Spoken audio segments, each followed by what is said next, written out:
Hi. So I'm gonna be discussing about what happened with the what's the seven laws of Noah. I actually planned to put this on private because then I don't need to. It's embarrassing for me to talk like live about this stuff. I don't know why, but so I thought I'd go on a rant about the seven noahide laws and how it came to be and. See, exactly, Mr. Stupid. I right. I'm gonna do tarot reading later, but now I'm talking about something else, about the seven laws of Noah. How did it come to be, right? So, any of you who know about the Bible, right, the actual Torah, like like tarot cards, Tarot comes from the root. The letters come from are the same as the Torah, just backwards. The Torah is the Jewish Bible, right? And it's called the Book of Truth. And the reason why Jews follow the the Torah is because it's the Torah is basically a book of guidance on how to live your life for a Jewish person, right? So regardless of what your beliefs are in God or not, right? You can in your heart believe that there is no God, and that's fine, you know. There are certain guidelines that God supposedly gave, from the beginning of time, right? When Adam and Eve were created. Um, everything was fine. But then the later generations, right? The generation of Noah, and that generation was barbaric. What did the generation of Noah do, right? What did Noah's generation do? So what was their behavior? So this, right? What happened? Why did they deserve to die? It's crazy because when I was little, I used to read, books of Torah and the Bible, right? And it just slipped my mind. Basically, Noach and his generation. Noach was a righteous man in his generation. Firstly, I learned that the reason why he was considered righteous in his generation was because his generation was so bad that he was just a regular person that wasn't hurting anybody, right? So the rabbis are debating that, like why was he considered righteous in his generation? Why does it even say that about him being in his generation righteous? Why does it have to point that out, that it was only in his generation that he was righteous? So basically, let me just get to the bottom of this.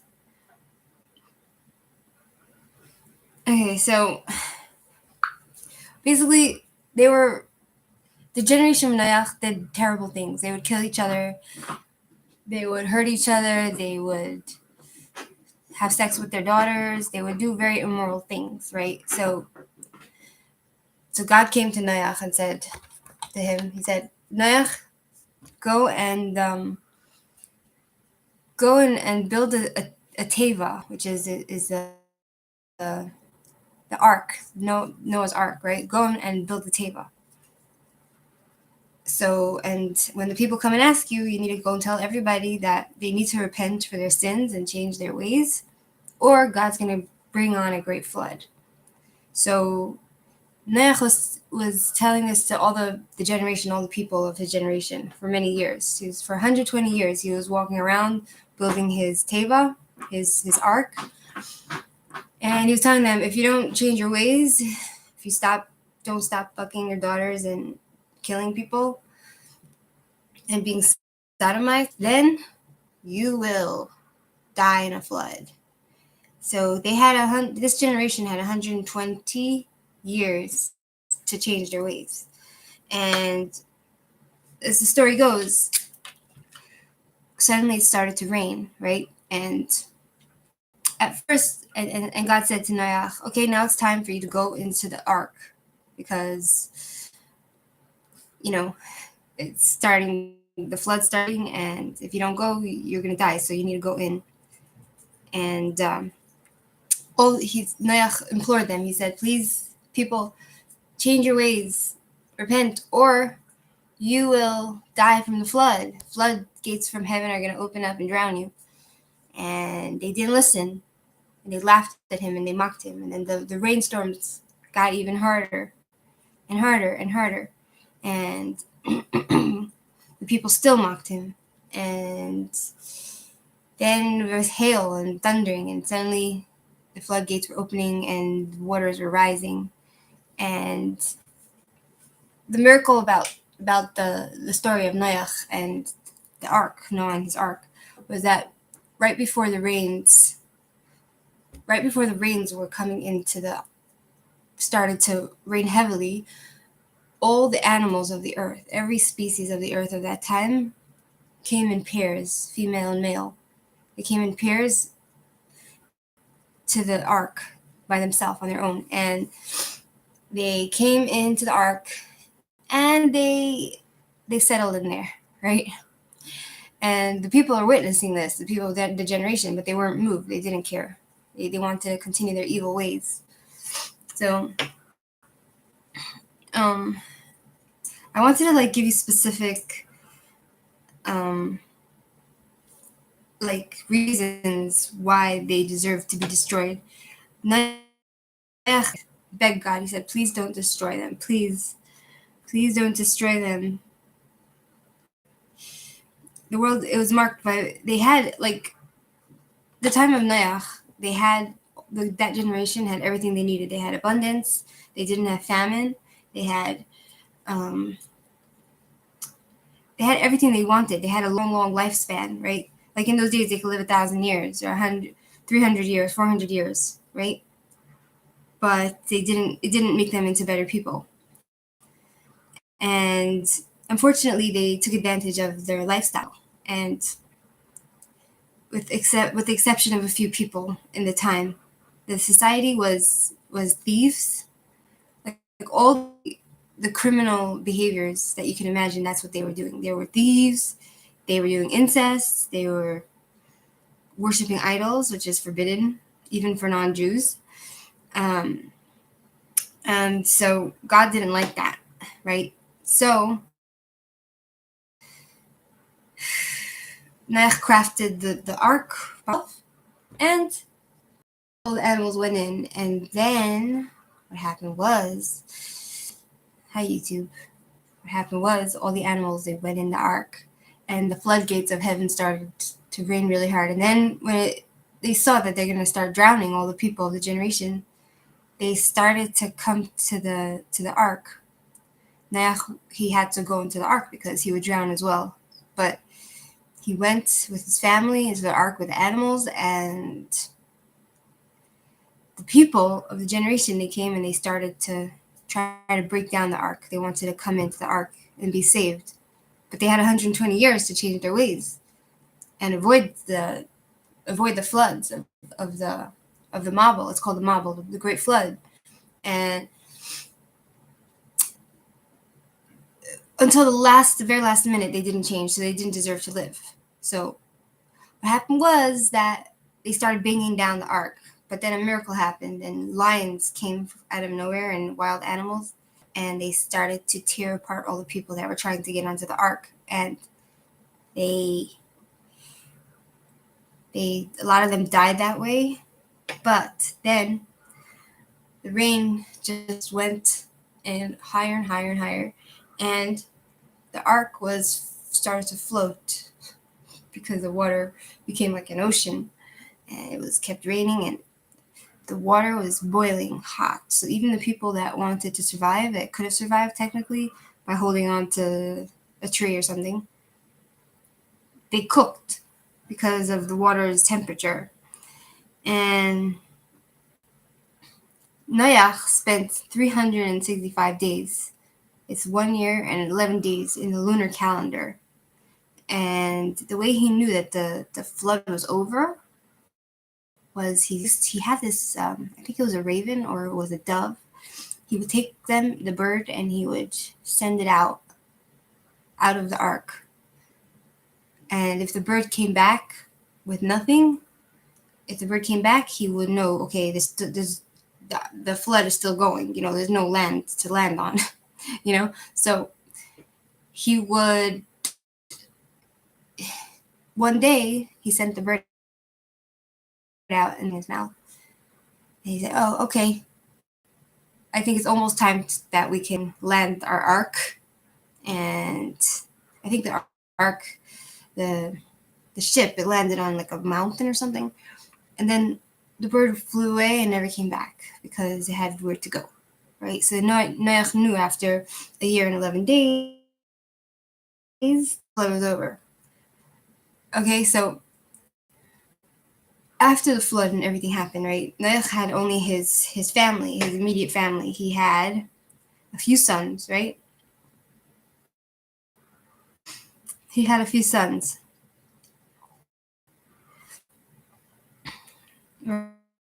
Right? So what happened with the 7 noahide laws? Noach, the world's kind of hard to be sorry history. Yeah. So where did the 7 laws of Noach come from, right?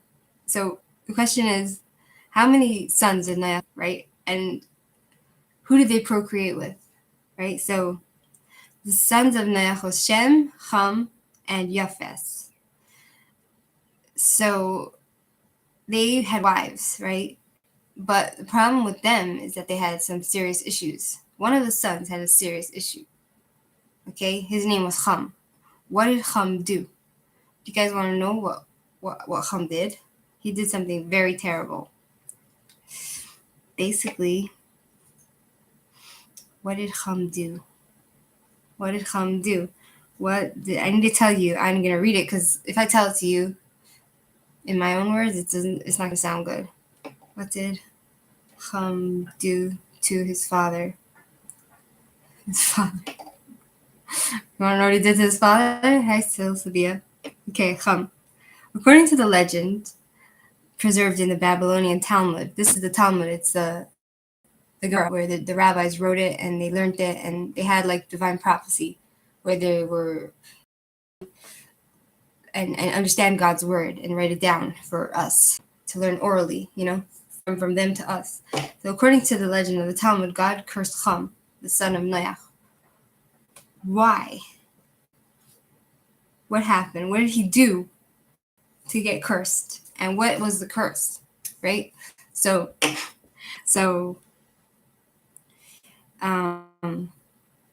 basically, the curse of Ham is described in the book of Genesis as imposed by the patriarch Noach upon his son Canaan. It occurs in the context of Noach's drunkenness. So what happened was that Noach got drunk. He got really, really drunk after the Great Flood. He was released. They went out of the ark, and he got drunk. I think the reason was, I'm not sure why. There was a reason for it. It's all right, Sylvia.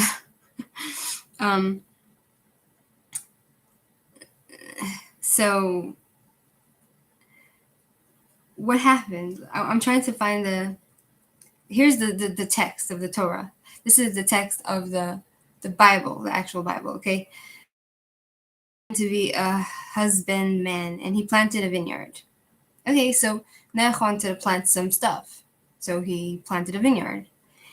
And then the vineyard grew grapes, and then they made wine. And so he drank the wine, and he was drunken, and he was uncovered within his tent. And Ham, the father of Canaan, saw the nakedness of his father and told his 2 brothers out of the room. He called his 2 brothers. Instead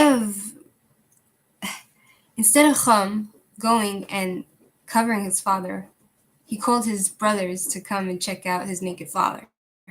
Can you imagine? And Shem and Yafes took a garment and laid it upon both their shoulders. So they took Shem and Yafes, the other 2 sons of Noach, they covered him. And they went backwards. They left and they covered the nakedness of their father, and their faces were backward. They didn't look at their father. And they didn't even look at their father's nakedness. They didn't even look. They just covered him, and that was it. And when Noach woke from wine, he knew what his younger son had done unto him. What did his son do? What did his son do? What did his son do? And he said, Cursed be Canaan, the servant of servants shall be unto his brethren. And he said, Blessed be the Lord of God of Shem, and Canaan shall be his servant. So he cursed Ham to be a slave forevermore unto his brothers, which became his brothers had children, and they gave birth to nations, right? All the nations that we are today, we all come from those three sons and from Noach, because they were the survivors of the world. So he cursed them that all his descendants, Ham and his descendants, are going to be servants and slaves unto their brothers. So God shall enlarge Japheth, and he shall dwell in the tents of Shem, shall be a servant. All right. So the objective of the story may have been to justify the subject status of the Canaanites, the descendants of Ham, to the Israelites, the descendants of Shem. Okay, so what was Ham's transgressions? It wasn't just that he laughed at his father's nakedness when his father was drunk, right? He did something else to his father. According to the Talmud, I want to get you the actual story, like from the book, about what he did to his father. Ancient commentaries also debated whether seeing someone's nakedness meant to have sex with a person. The same idea was raised by homosexual relations. So basically, according to the Talmud, I need to find it for you. What is the issue of seeing him naked? Okay. What did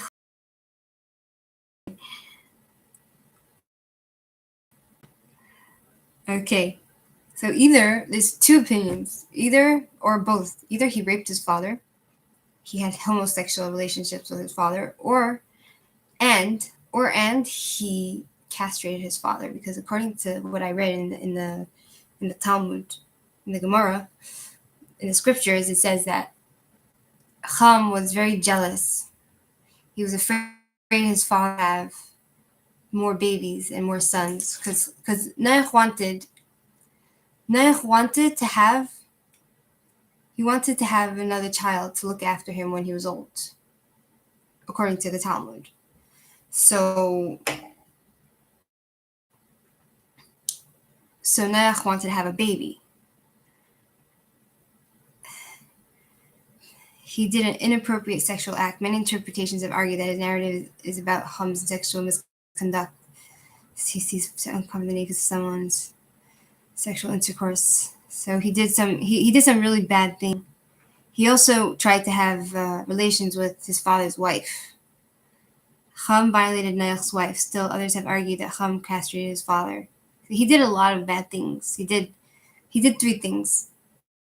He raped his father, he had sex with his father's wife, and he castrated his father because he didn't want his father to procreate. So what was the curse, right? What actually happened? What was the curse? The actual curse of Ham. What was the curse of Ham?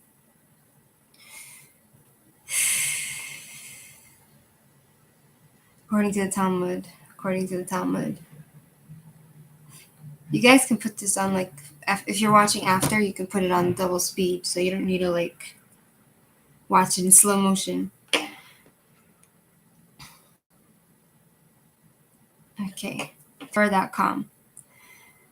In the aftermath of the Mabul, Noach planted a vineyard. He got drunk. He was intoxicated. He fell asleep. While uncovered, Canaan, the son of Ham, Noach's grandson, entered his grandfather's private residence. Saw his grandfather's less than dignified condition and informed his father. So his grandson came in. So this is Ham's son, like father, like son, right? He came, and he wanted to make fun of his grandfather. Ham entered his father's tent, degraded and assaulted his father's person and dignity, and then told his two brothers. So basically, he had sex with his father, he castrated his father, and then he came and told his brothers. Shem and Yafes for their father, rising his dignity.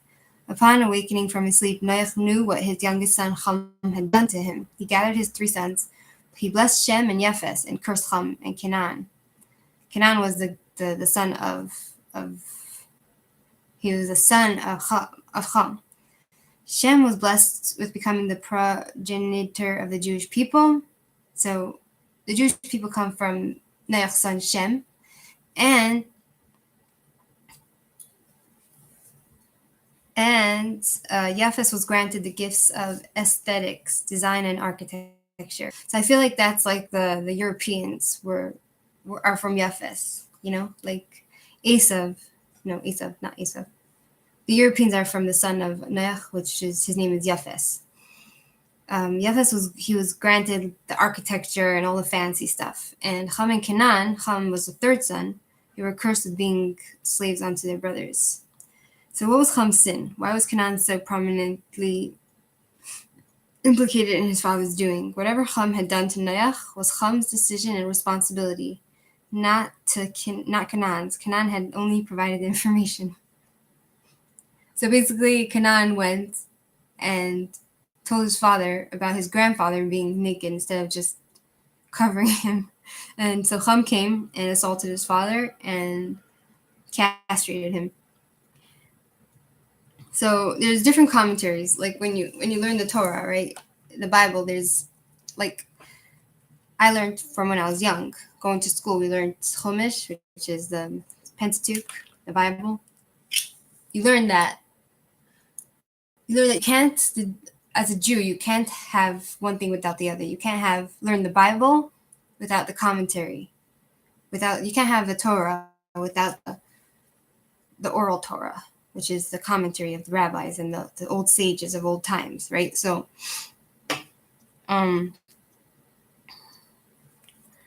so one of the commentators, his name was Rashi, and that's also another fascinating story. Rashi's life was fascinating. So Rashi references 2 descriptions of Ham's sin. A lot of these rabbis and the sages, the old sages of old times, they had, since like as a Jew, we're not allowed to learn the Torah, the actual Bible, or we can't take the actual Bible literally without the explanations from the rabbis and the old sages. We need both. So Rashi, one of the sages, and he commentated. He said that Ham's sin was, number 1, he castrated Noach, and number 2, he sodomized Noach. Both explanations are distasteful and demand further clarification. So Rashi records Ham's reasoning for the first answer. Adam had 2 sons, Cain and Hevel. Cain killed Hevel because he did not want to share the world with his brother. So this is the rationalization that Ham's son did what he did. He's rationalizing in his head why it was okay what he did to his father. So he's thinking about, one brother killed the other. And he said to himself, my father has 3 sons and desires a 4th. As it is, I stand to inherit only 1/3 of the world. So it was about money. It was about land. It was about wealth. So he was greedy. He said, if my father has more sons, my portion will be even less. Therefore, I will make sure that my father cannot have more sons. So he castrated him. Could Ham have been that selfish? That's a question the rabbis ask. In the aftermath of the Great Flood, at the dawn of a brave new world, is it possible that he had forgotten the lessons? Why the flood came in the first place? The Mabul, which is the flood, was not just a natural disaster. It was the single greatest destruction and revelation in all human history. The 8 survivors of Noach's family were witness to a second creation. The past was gone. All remnants of humanity's ignoble failure had been wiped away. Only the righteous remained. All evil had died. All bad had ended. The righteous were rewarded. The good had been saved. Yes, who could question it? There truly was a God in the universe who cared enough to punish the bad and reward the righteous, right? The universe had a purpose. There was rhyme and reason to the events of history. Matan Torah, the revelation at Mount Sinai, by contrast, was experienced by one small segment of humanity, the Jews. Right? It goes into like the whole narration of like, how could it be that after the great flood and the destruction of all the people that were evil, one of Ham's sons would become evil himself? Like, hadn't he learned the lesson, right?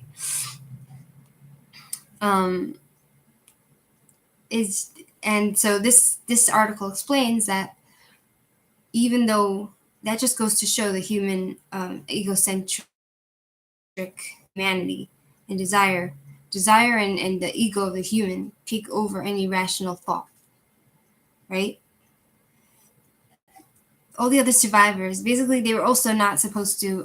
All the while, Noach and his sons and their wives were in the what do you call it? Were in the boat, the ark. They weren't allowed to have sex, right? Because there was a great destruction going on. It wasn't just like, okay, a great flood and there's survivors, there's no survivors. Like, all the world was dying. So it's forbidden for them to celebrate and do anything pleasurable in that time. But Ham did. Ham didn't listen, and he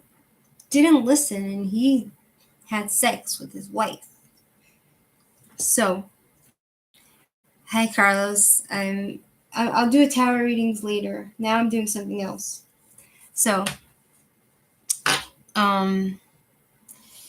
he failed all of humanity. The reason why Ham was punished so strongly and so strictly was because he failed all of humanity.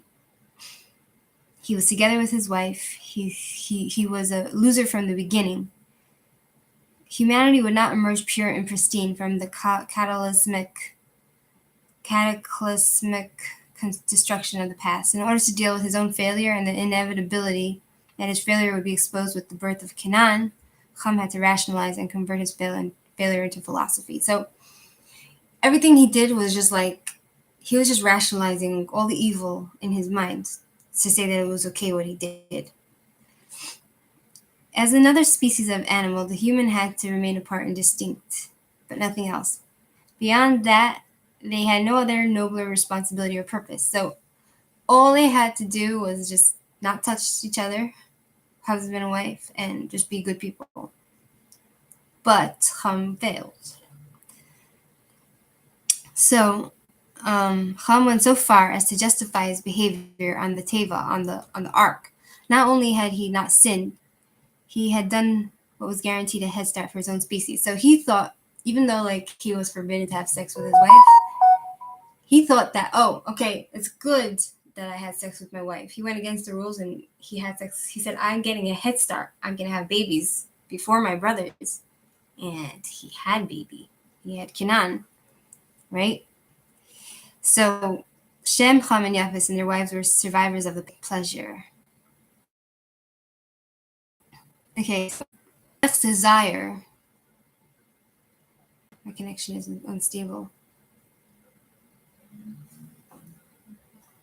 It says that Noach's desire to build a vineyard to plant a vineyard after the great flood was in pure intentions, because wine, if it's drunk in moderation, has the ability to grace and have a good time and be normal, and it could be healthy even. But on the other hand, wine in excess is usually a disgrace. Noach wanted to attach grace and dignity to the new world. He wanted to frame pleasure in moderation and purpose. However, he was unprepared for the potency of its effect. So his wine was so strong that he didn't realize it. He had good intentions, but he didn't realize that the wine would knock him out. So Noach should have waited much longer before trying the the luxury of the new world. He shouldn't have just drunk the wine. That's what they're saying. Like, why something like that happened to him was because he didn't just, he should have waited. And as a result, he became intoxicated. However, he had sufficient control and dignity to remain in privacy. He did it in privacy, right? So Ham, on the other hand, his son, Noach's son, had advanced his own thinking to oppose his father's, hurting from the assumed and most likely stated criticism of his actions on the Teva. So he was upset that his father criticized him for having sex with his wife and having a baby on the ark, when it was forbidden, right? So what did he do? He was prepared to take action to punish his father for being a hypocrite, for transgressing, for getting drunk. So he's like, oh, my father's a hypocrite. He's already drunk after, he's not behaving after what happened, so now I can go and fuck him and castrate him. So, gosh, this guy is a pervert, right? So Canaan, he ran and told him his father, and he wanted to secure his own future, so that's why he castrated him. According to the second opinion of Rashi, Ham decided to symbolically degrade his father. He did it to disrespect and degrade his father. The father of humanity of that generation was Noach, and he disgraced him and degraded him. He wanted to degrade his father to the level of an animal. Like you castrate an animal, you take an animal, you don't want them to have babies, cut off their little whatever. So that's what Ham did to his father. He disgraced. He made his father lower than an animal. It was an act that did not negate the natural boundaries of speciation, yet it reduced human nobility to the level of base selfishness and animal desire. And plus, he fucked his father's wife. What a sicko. Ham was truly the perpetrator of crime. Although Canaan was a willing conspirator in the assault, Canaan knew his father's philosophy. He knew that he was different than all the other cousins. He was older, but by at least 9 months, because he was born on the ship. He was the first to be born in the New World, and he was seen as hope of humanity and its future. Canaan was also the direct beneficiary of Ham's perverted philosophy and actions. As the firstborn, he stood to inherit his father's third portion of the world. So it was done out of greediness and perversion. Oh no, God judged Canaan to be responsible for actions and intent, rather than choosing to follow the teachings of his uncles and deny his father's perversions. So basically, it's not like Canaan was totally brainwashed by his father to do bad things, Okay, Ham had a bad nature and he was a bad person, but it's not like Canaan didn't have other influences. He had his grandfather Noach teaching him good morals. He had his uncles; they were good people, right? But he chose to father in his father's perverted ways, in Ham's perverted ways. So, because he also had a portion of the world, of his inheritance, he was greedy. So God judged Canaan to be responsible for his own actions and intents. So Canaan ignored the living examples of Noach, Shem, and Japheth and supported his father. Therefore, he was cursed. Canaan was also cursed as well. Like there's like that saying, like, oh, okay, God can't. It's not fair. God doesn't punish the children for the father's sin. And however, here we see that Canaan was a conspirator. He wasn't just he wasn't innocent. That's why he got punished as well. He got punished with his father. He got cursed. And he became slave to his brothers. As in all situations, God's curses are really blessings in disguise. If Canaan would subjugate himself to the teachings of his uncles, this would never have happened, right? Okay, so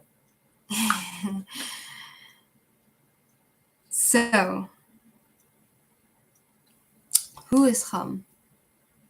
Do you want to know?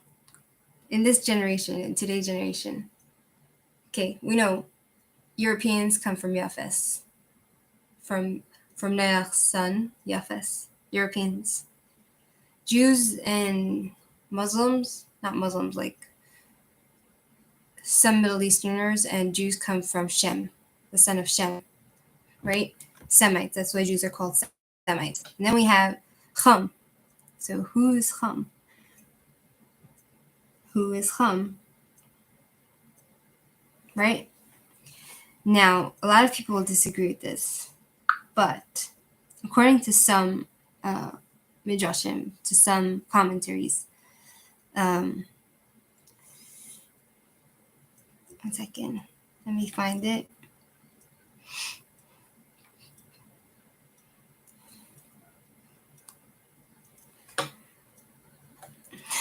Okay, chameleons turn black for 4 main reasons. They're either called just or chameleons.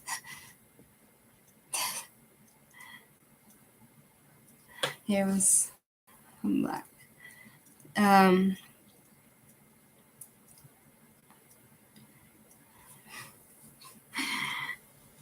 Okay, whatever. Right. Okay, this is controversial, so I'm not going to say it.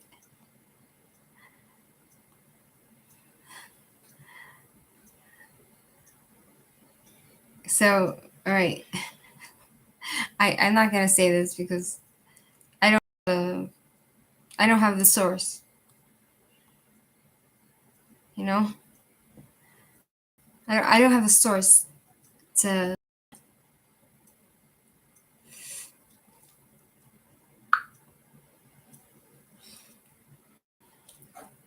I'm just looking for a second.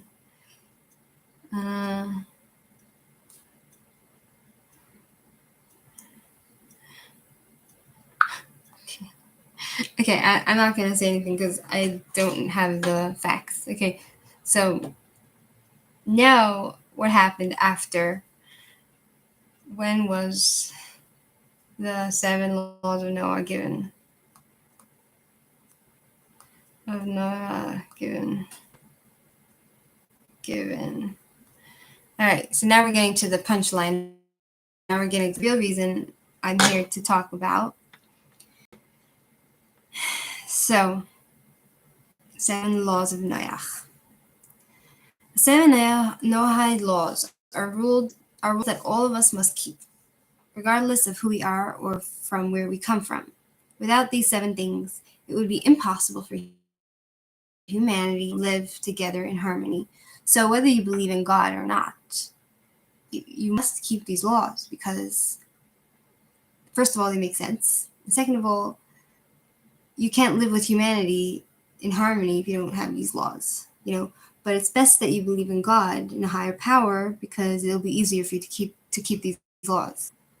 So number 1 is the first law that was given to all of humankind after the flood, the great flood of Noah, was do not curse God's name.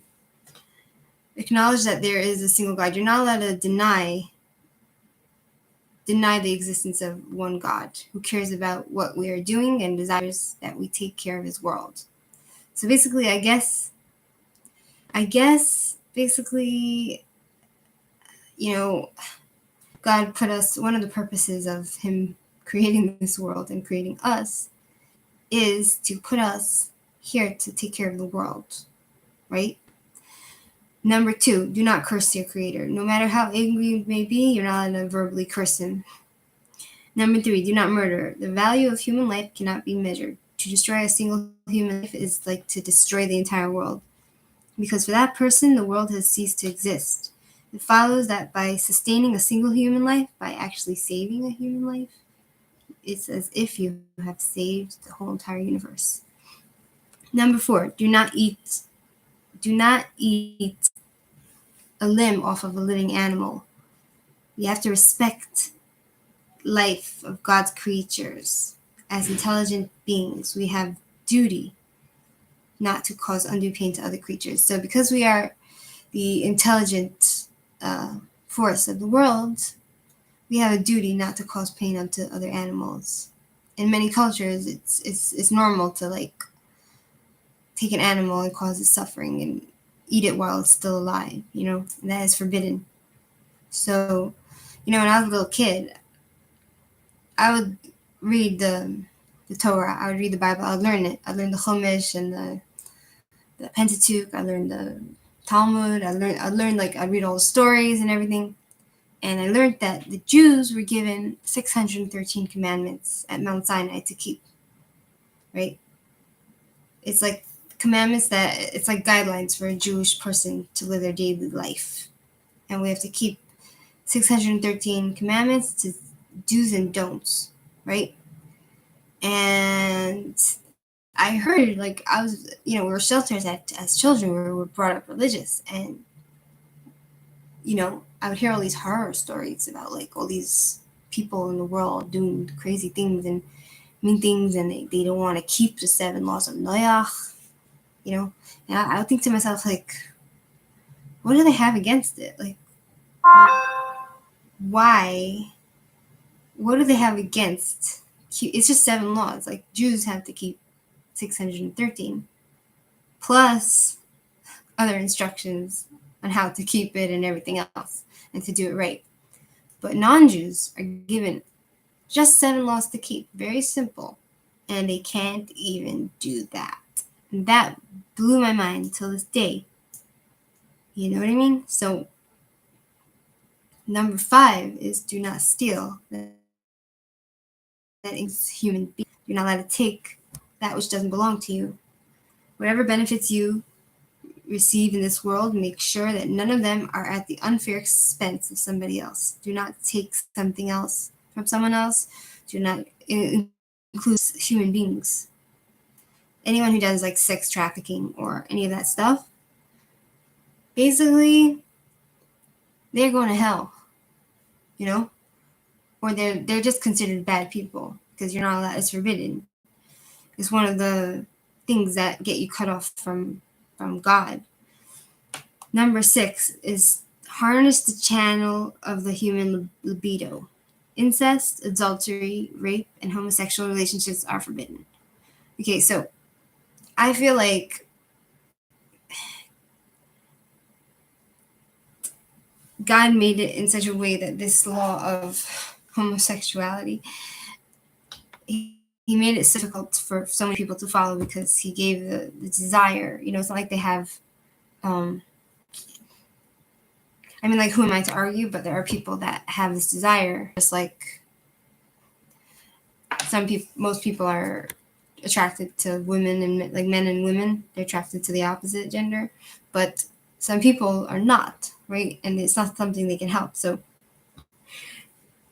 homosexuality is forbidden. I agree with incest, adultery, rape. It's not up to me what to agree to, but this is the guide for society on how to be normal and not be perverted and sodomized. No incest, adultery, rape, or homosexual relationships are forbidden. The family unit is the foundation of human society, and that's the truth. Sexuality is the fountain of life, and so nothing is more holy than the sexual act. So too, when abused, nothing can be more debasing and destructive to the human being, right? So just be respectful, right? And then number 7 is to establish courts of law in every country to establish justice. With every small act of justice, we are restoring harmony to our world, synchronizing it with a supernal order. That is why we must keep the laws established by our government for the country's stability and harmony. So, one of the reasons why the Jews in the Torah says the Jews must pray for the governments that we live in, because without a government, like, the society would be eating each other alive, like swallowing each other, right? So that's why it's so important. The justice system is so important. That's why laws are so important, because without it, society, it's in human nature to become like a crazy lunatic, right? So these laws were communicated by God to Adam and Noach, ancestors of all human beings. That is what makes these rules universal for all time, places, and people. Laws made by humans may change according to circumstance, but laws made by the Creator of all souls over all of time remain the same for all people at all times. So these laws are not changeable, and they're ancient, and they're given by the one true God, right? Whether you believe in God or not, whether you believe in God or not, you must believe. You don't have a choice. I know it's easy to say because how can you change what your mind and emotion feel? Like, okay, atheists have a hard time believing in God because of their reasoning or whatever. But you need to force that belief onto yourself. You must force yourself to believe in one God, because without that, humanity is doomed for failure. Because without laws, the 7 laws of Noah, and believing in one God and higher power, you will think that you are the only power.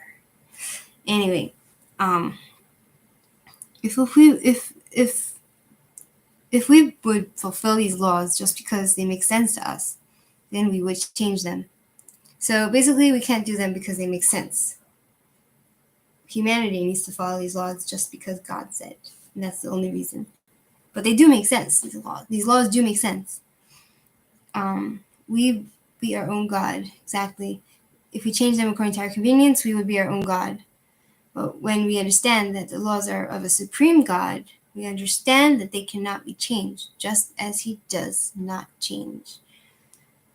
Why are the Noahide laws so important today? Today we are on the verge of a new era for humankind, a time when we will finally live together in peace and the world will be filled with divine wisdom. Those who keep these basic rules will have in that world, since after all, they took part in making it possible. Although these teachings were recorded in the sacred Jewish texts, for many centuries Jews were not able to speak about them to the people they lived amongst. But in recent times, the foremost rabbi of the Jewish people in the 20th century, named Rabbi Menachem Mendel Schneerson, of righteous memory, encouraged Jews to publicize these teachings so that the world can prepare for the times of peace and wisdom that are swiftly approaching. So what's the point of that?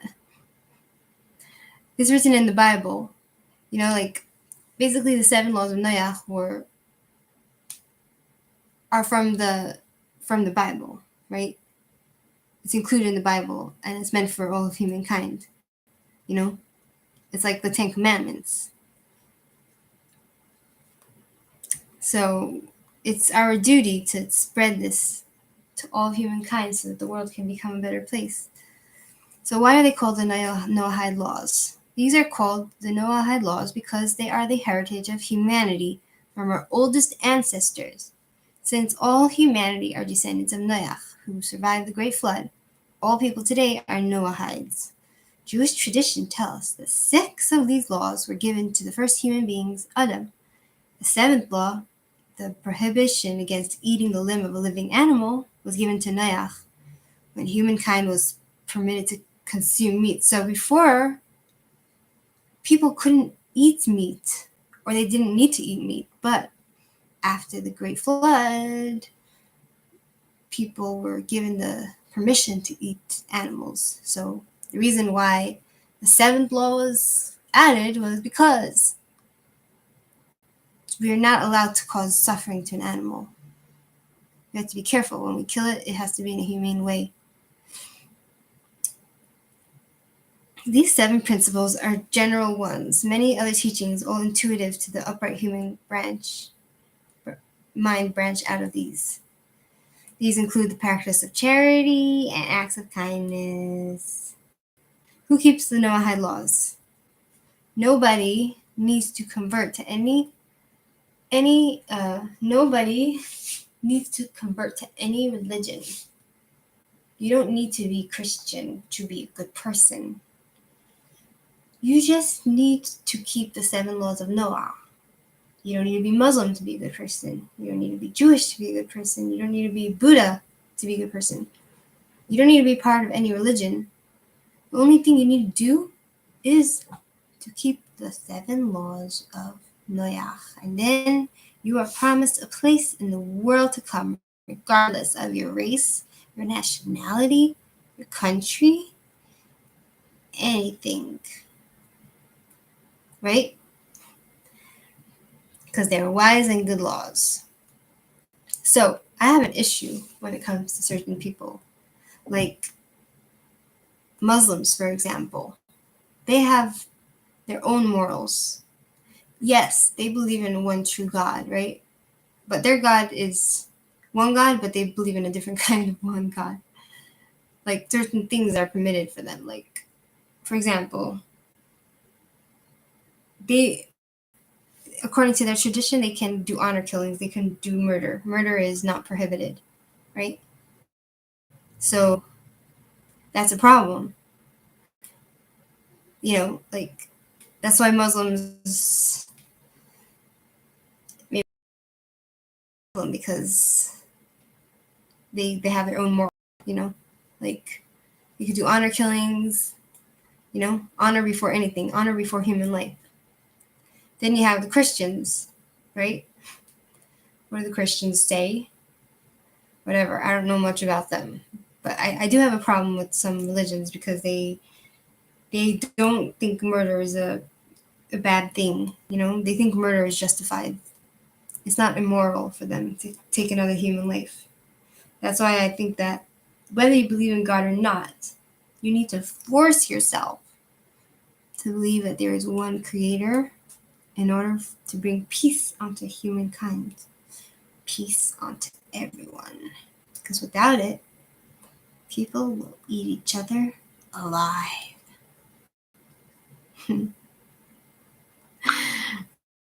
And I still can't get when I was a little girl, I would hear all these stories, like all these people, they're against, keeping the 7 laws of Noah. They don't want to teach it in schools. They don't want anything like that, just to be moral, or they won't accept it. People won't accept it. And I can understand why. Like, to me, as a kid, it sounded good, right? So, yeah. So if the moral of the story is, whether you like God or not, whether you believe in Him or not, you need to force yourself to believe. And then things will be good.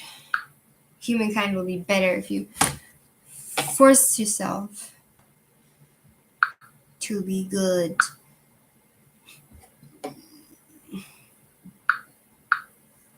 The one God. One God. Creator of humanity. Creator of humanity. Of the world. It's a mystery. God is infinite. Infinite.